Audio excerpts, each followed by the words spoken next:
Bonjour, nous sommes au festival Un soir autour du monde à Villers-la-Ville et nous allons interviewer Bali Murphy. Bonjour Bali. Bonjour. Je m'appelle Raphaël. Ça fait longtemps que vous faites de la musique? Donc avec le groupe ça fait 11 ans qu'on joue ensemble, enfin ça va faire 11 ans là au mois d'octobre. Et sinon individuellement moi je fais de la musique depuis vraiment que je suis tout gamin et en général c'est le cas pour la plupart des membres du groupe. Donc moi j'ai commencé quand j'avais un petit 7 ans, donc j'ai commencé par du chant choral. Notre violoniste, notre guitariste, en général on a commencé vraiment la musique quand on était enfant et la musique rock plutôt à l'adolescence, pas plutôt quand on avait votre âge. Comment vous êtes rencontrés vous avec le groupe? Moi en fait avec le guitariste chanteur, ça fait qui vient d'arriver, qui s'appelle Cédric. Salut. Ça fait 25 ans qu'on se connaît, donc on s'est vraiment connus, on s'est connus à la chorale, donc on était vraiment gamins. Et quand on n'a plus pu faire du chant à la chorale, parce que vous savez bien, hein, à partir de 13-14 ans la voix change, et donc là on était des sopranos, on chantait avec des voix d'enfants. Du coup la musique chorale s'est arrêtée pour nous et on avait envie de continuer la musique. Alors évidemment vu qu'on avait 14-15 ans, il y a un nouveau genre de musique qui nous a intéressé, c'était le rock. Et donc on a décidé de continuer en faisant des groupes. Alors au début on avait fait un autre groupe qui a tenu quelques années et puis ensuite on a décidé de se tourner vers la chanson française qu'on avait très envie d'écrire en français et on a trouvé des gars de notre âge, donc on avait 20 ans qui voulaient faire la même chose que nous. Bonjour, c'est Tim. Qu'est-ce qui vous a poussé à chanter? Alors, qu'est-ce qui m'a poussé à en chanter? Bon, d'abord, je chante depuis presque toujours, puisque comme vient de le dire Mathieu, on était dans une chorale, donc j'ai appris à chanter là. Notre premier groupe qu'on a fait ensemble en sortant de cette chorale-là, c'est moi qui ai chanté aussi, parce qu'on se connaissait de par le chant, et voilà, ça s'est fait assez naturellement. Par contre, pour Bali Murphy, ça a été un petit peu différent, c'est-à-dire qu'on a commencé d'abord avec une chanteuse, qui à un moment donné est partie faire son truc à elle, sa musique à elle, c'est Marie Warnan, qu'on connaît bien aujourd'hui. Et puis voilà, là c'est les autres qui m'ont demandé si je voulais bien reprendre le chant. Et puis au début je voulais pas. Finalement je l'ai fait et ça m'a fort replu parce que ça faisait des années que j'avais plus chanté. Et puis depuis, je suis très heureux là où je suis. Renaud, j'ai une petite question. Imaginons que la musique n'irait pas. Ce serait quoi votre plan B comme, La musique quoi? Si la musique, imaginons que c'est pas votre métier, ça serait quoi votre deuxième travail? Personnellement, à côté de la musique, j'ai un autre métier, donc la musique me prend une grosse partie de ma vie, mais pas tout.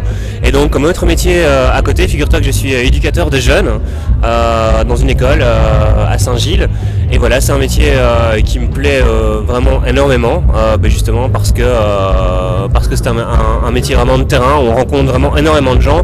Je dirais d'ailleurs que le plus gros point de similitude qu'il y a entre mes deux métiers, c'est ça, c'est la rencontre avec les gens. Quand on fait de la musique, inévitablement on va à la rencontre des gens, on vit plein de rencontres, et quand on fait un métier comme le métier d'éducateur aussi. Renaud.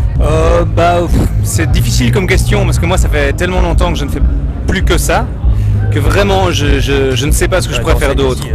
Oui, j'enseigne aussi un peu de guitare, mais c'est particulier, je fais ça assez peu finalement. Mais je sais pas très bien. À mon avis, la seule chose que je vois, c'est plutôt alors tomber dans l'organisation d'événements. Comme on a quand même fait pas mal de scènes, on sait un peu comment ça se passe. Peut-être que j'aurais quelque chose à apporter là. Donc ouais, je pense que c'est ça que je ferais si jamais ça devait s'arrêter demain. Ouais. Je suppose que vous avez déjà fait beaucoup de tournées, alors vous devez parler plusieurs langues.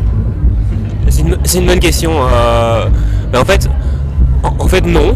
Voilà, tout simplement parce que d'abord dans la majorité des cas on voyage quand même dans des pays francophones, étant donné qu'on fait de la chanson française, voilà, c'est assez logique, mais c'est pas vrai tout le temps. Donc on a joué notamment en Italie dernièrement, on est allé plusieurs fois en Italie et vraiment aucun de nous ne parle un mot d'italien.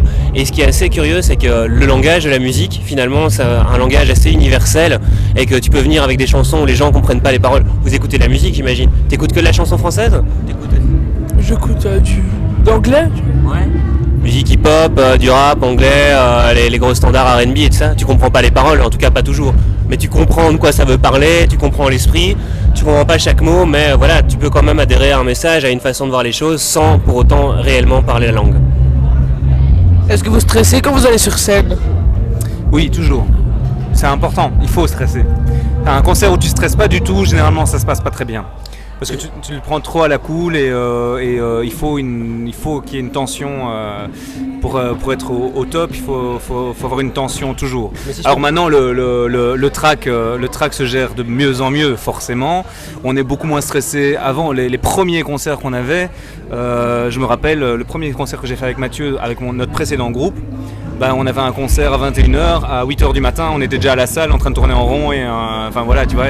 Alors qu'aujourd'hui, là je suis tranquille, le concert, allez, un quart d'heure ou 10 minutes avant le concert, le track va commencer à monter. Mais donc ça se gère quoi, ça se gère vraiment. Mais ce qui est intéressant, c'est dans ta question, tu as demandé si on stressait. Le track, c'est pas tout à fait du stress, c'est pas de l'angoisse, c'est pas de la peur, il y a des choses différentes. Le track, ça s'apparente plus à de l'impatience qu'à de la peur. C'est-à-dire que c'est pas une force qui te tire en arrière, c'est plutôt une force qui te pousse en avant, qui te dit bon allez, je tourne en rond parce que les heures avancent pas, on est impatient d'y être, on a une petite appréhension, mais c'est surtout de l'envie, et une fois du coup qu'on est sur scène, cette envie elle se libère, et alors à ce moment-là, le moment où on est sur scène, ça passe très très très vite. En fait, votre premier groupe il s'appelait comment? Notre premier groupe s'appelait Denada. Alors ça c'était vraiment un groupe d'ados, donc c'est-à-dire qu'on jouait avec le matériel qu'on savait se payer avec notre argent de poche, on faisait les concerts vraiment dans les petites MJ et devant parfois vraiment des publics très dépeuplés, mais sincèrement c'est des excellents souvenirs quand même. Donc il y a vraiment moyen de très vite se marrer avec la musique, il y a moyen de très vite s'éclater avec ses potes en musique. Donc si vous avez l'occasion un jour de faire un band, vraiment je vous encourage à le faire, vous allez beaucoup vous amuser. Pour vous, ça représente quoi la musique? La musique, ça représente, je pense que je peux parler au nom de tout le groupe, ça représente tout. C'est un truc qui est super important, la musique. La musique, tu te lèves avec la musique, tu te couches avec la musique t'en as partout, tout le temps. Et voilà, ça fait partie intégrante en tout cas de notre vie de tous les jours. C'est une passion, mais c'est aussi un besoin, vraiment. C'est vraiment un véritable besoin pour nous. Quand tu disais tout à l'heure, quand on me posait la question, ce serait quoi le plan B? J'ai vraiment dit un plan B pour dire un plan B, voilà, au jour d'aujourd'hui, je peux pas m'imaginer vivre sans faire la musique, c'est pas possible. Maintenant, imaginons qu'on arrive à faire un groupe. C'est quoi vos conseils pour qu'on puisse y arriver dans la vie? C'est le faire et se poser les questions après. Donc c'est se dire ok, on fait un groupe, que ce soit un groupe de rock, un groupe de rap, un groupe de ce que vous voulez.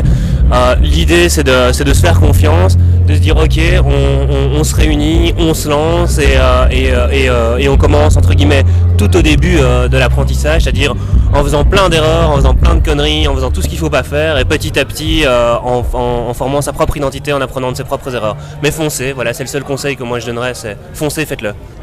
Que rajouter à ça? Rien. Merci pour cette interview, bonne continuation et au revoir. Merci à vous. Merci beaucoup. Salut.